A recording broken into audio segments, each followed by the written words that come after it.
Welcome back, everybody. James Blaine here with Amy Mizell-Flint. Yes. She is on the SAISD school board, and she is seeking re-election. Ms. Yes. Flint, how are we doing? I'm doing great. How are you today? I'm doing great. Good. Now, you are seeking re-election to the SAISD school board. Yes. Kind of talk about what got you involved. You said you had some kids go through SAISD. Just kind of talk about that. Yeah, sure. So about 12 and a half years ago, the only female member of the board was stepping down and was asking for another female to take her place because she wanted there to be a woman's voice on the board. Right. Somebody contacted me and asked if I was interested, and kind of looked into it and thought, I have 4 kids. At the time, 3 of them were already in school. One was a toddler. And I thought, the community has given so much to me that now's my time and my opportunity to give back to the community. So I got on the board. At the time, it was kind of a different way of doing things back then, but they appointed me to the board at the time, and then I ran for election. And then fast forward, 12 years, I'm running for re-election. That toddler is now a freshman in high school. Okay. My other 3 have graduated and are either in college or graduated from college and doing great things in the world. And now I get to continue, with the freshmen and hope to continue my role on the board. All came through SAISD, and Absolutely. they're all successful in life. Yes, all doing great things, and happy with where they are, and definitely a regretted attitude to SAISD. Right. Did you feel like that was important, having a woman's voice on the board? I feel like that's kind of important you have obviously boys and girls in school. For sure. I feel like it's kind of important to have a different perspective than maybe all men on the board. Yeah, absolutely. I think it's important to have perspectives of all kinds on the boards, Right. and on the board and on any board really. And back then it was businessmen, all businessmen, and Amy, and then and I'm kind of a nonprofit person, so that also brought a different perspective. But then just a woman's perspective gives the opportunity for to just give, that other point of view that, Right. That maybe, a group of 6 men might not have. Right. Well, especially if they're all businessmen, maybe, that is a valuable point. Sure. And they were all great guys too. I don't want to make it sound like they needed me or anything. I'm not trying to disparage them or anything like sure. that. But yeah, I think it's always good to have, another perspective in any group. All right. And I think one thing a lot of people talk about is they want more transparency with things. What is something maybe you would like to see change, or maybe something that you've already done to help maybe with transparency or things with the board? Sure. So I think, there are a lot of things going on right now. I think,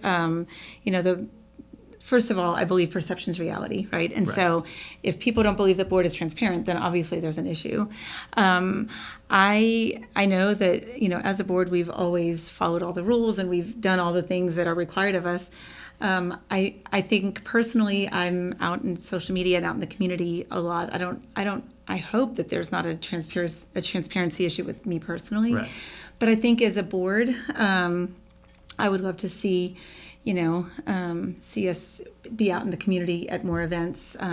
I've recently started my coffee and conversations events that I do on Saturday mornings at Bearded Barista, and people come, and there have been some wonderful conversations, both, people who have already been supporters of me and people who didn't know if they liked me or not. And, conversation is the key, and that's communication is the key. And if you don't communicate, then you don't know what you think about somebody or something.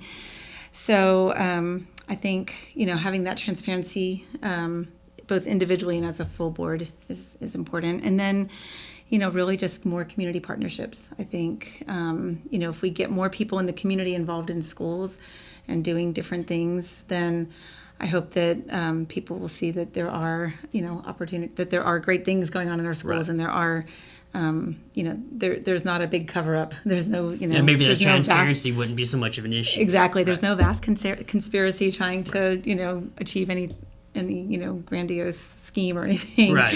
So I think really just having the opportunity to be in front of more people. And really since COVID, we've kind of gotten away from that a little bit. We never really got back to where we were before COVID. So I imagine that's kind of difficult as trying to get, SAISD is a big school district. It might be kind of difficult trying to get back into doing things the way we did things pre-COVID because COVID changed so much. It changed so going much, and forward. there are so many different issues that have arisen since and as a result of COVID. But hopefully, as a community, we can come together and do great things. Now, one of the things that you said, we have a lot going on. We have a bond coming up. We do have a bond coming up. Might kind of been bad timing with the rodeo bond, but to just talk about the bond, I don't think we've passed one for the school board in almost 30 years. Yeah, the last one we passed was in 2008. All right. There have been two failed bonds since then, and I think 3 or 4 failed before that. So, the issue is that there are only so many ways that you can fund things for schools, right? Right. And there's only so much funding. And if you look at the budget of the district, 80 to 85% of that budget goes to salaries. So, if that the rest of the budget, that 15% is for all the technology, all the buses, all the programming, all the curriculum, all the supplies. And so that 15% isn't enough to save money. It's not like a household budget where you can just put some aside and build enough, the mechanism that the state gives to school districts to allow them to make bigger purchases is a bond, which is essentially like another mortgage, Right. And without that mortgage, we're not able to do big things. We've been really good about putting money aside where we can and saving some funds so that we can do things like replace HVAC systems or replace buses or do different things. But you can't build a school without a bond, Right. And so the bond is really to help us, consolidate some schools and make better schools with the ones that we have.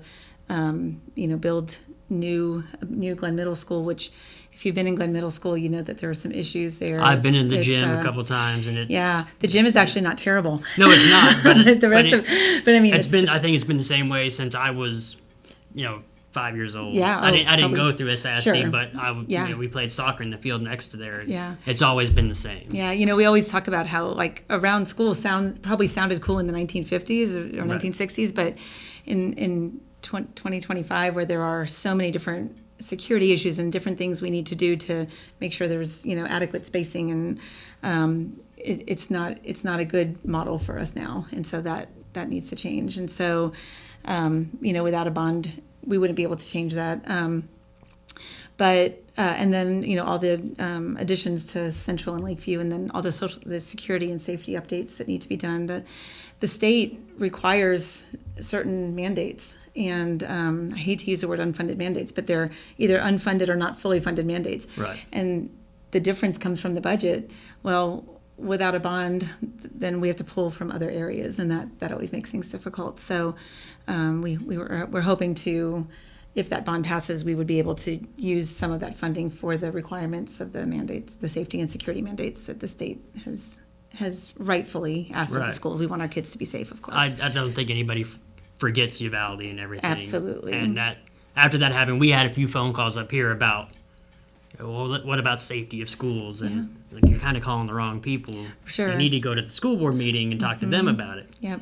And it's not like you don't have meetings scheduled. Like going back to transparency, you have meetings. They're recorded. They're online. And they're people can live come. streamed, and people can show up and ask questions, or they can show up to the Bearded Barista on Saturday and talk to you about it. Yes, Saturday at 10:30. I'm there. All right. So. Did I miss anything? Did you want to talk about anything else? No, I don't think so. I really appreciate you taking the time to talk to me and Absolutely. Allow me to give this opportunity to talk to our community. Absolutely.